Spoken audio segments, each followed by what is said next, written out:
When you think of Italian food, what comes to mind? Pizza, which isn't really Italian, by the way, but that's another story.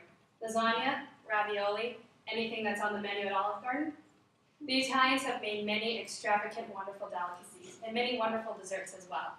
One of their most popular desserts is gelato. Even though gelato is just a dessert, there is much that one can be informed about it, such as who created it, all the kind of flavors there are, and how it's different than ice cream.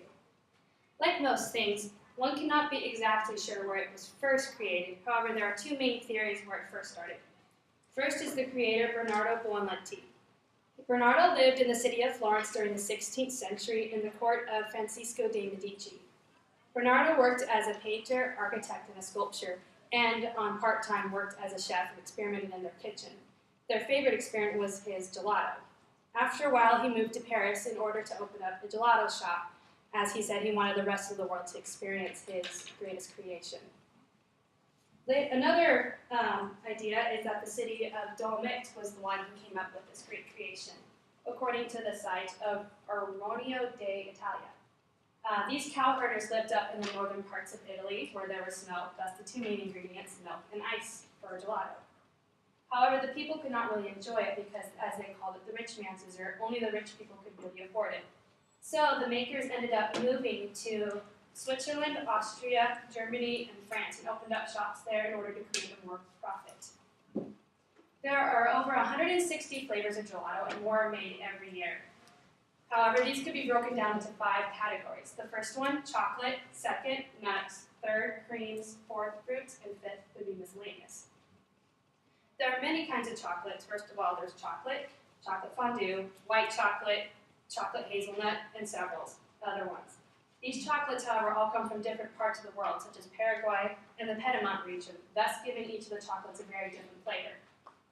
One of the most popular groups is the nut groups, which contains pistachio, coconut, almond, hazelnut, and chestnut. The third group would be the creams, which are inspired by many desserts, such as custard, sweet cream, creme brulee, vanilla, and cafe. The fourth group, fruits, is very different from all the other groups, since this one is made without milk and is very similar to our version of sorbet. If it's a fruit, it's been made into gelato. You name it, strawberry, pineapple, mango, it's a gelato. And finally is the miscellaneous group. They have some very familiar ones, such as mint chip, pineapple, pumpkin, and licorice, and many others.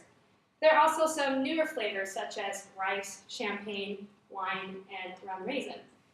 And then there are also some unusual flavors, such as Smurf and Viagra. No, Viagra does not have the same effect as the pill does. Finally, you may be asking yourself, so what if there's so many flavors? Or that it came from Italy? What makes it so much better than ice cream? First of all, it has less butterfat. It is not as frozen solid as ice cream is. Think of it more as a soft serve rather than a solid cube of ice cream. And because it's more of a soft serve style, it melts faster, thus allowing the flavor to take full effect immediately once you eat it.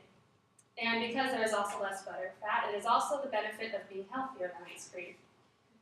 Ice cream also contains 55% more of air than gelato does. The ice cream companies do this in order to double the amount of quantity of ice cream for the less amount of money. While gelato does still contain air, it does not have nearly as much, thus allowing a higher quality dessert with a richer, creamier taste. Ice cream also contains eggs and syrup, thus for a more dull flavor than gelato. For gelato does not contain eggs or syrups. Rather, it is made of real fruits, real chocolate. Whatever the ingredients are, it's all natural. Most people say once you try gelato, you never go back to ice cream. While not everyone has had the ability to go to Italy to see the sights or try real authentic Italian food, one could just go to a gelato shop, try out the several flavors, taste how it's the difference between it and ice cream, get a taste of Italian's history, and experience what Italy must really be.